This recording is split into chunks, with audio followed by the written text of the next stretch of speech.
Moving on, the Kenya Police Sacco is forecasting a 28% boost in new clients and assets by end of 2022, betting on a digital push and new industry developments to help it grow this year.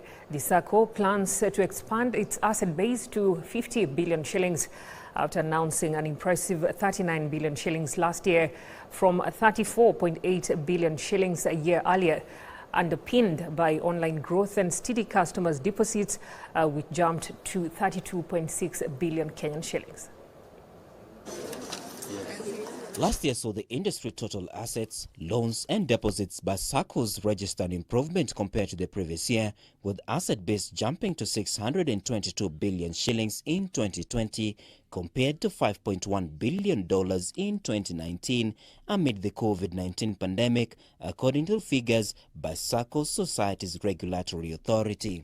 As a result, the Kenya Police Sacco's David Mategwa is banking on last year's overall performance by players and proposed amendments and new regulations to meet the society's target this year. Since the regulation came in place, meeting the ratios, the capital ratios and whatever, has made the institution to be very strong.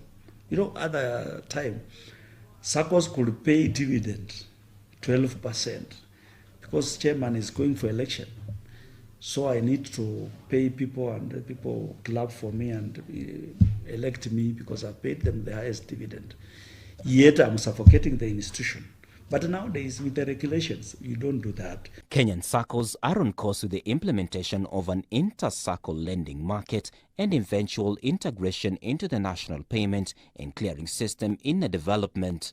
Through SASRA, the industry regulator is working with relevant multi-agency team and has drafted the legal framework for the operationalization of the Central Liquidity Fund, where Saccos can lend and borrow money from each other, thereby cutting ties with commercial banks whose loans are considered very costly.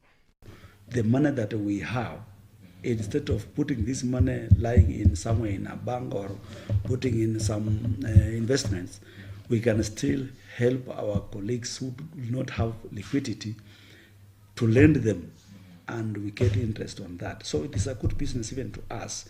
We are on the front line advocating for the Central Liquidity Fund to be in place. Under the new regime, Saccos will run their own inter-Sacco market where they can lend and borrow from each other at reasonable interest rates to offset their financial positions, which was not possible in the past. For us, we are ready, even now if it starts, but now we leave it to the legal procedures to be followed for it to be in place.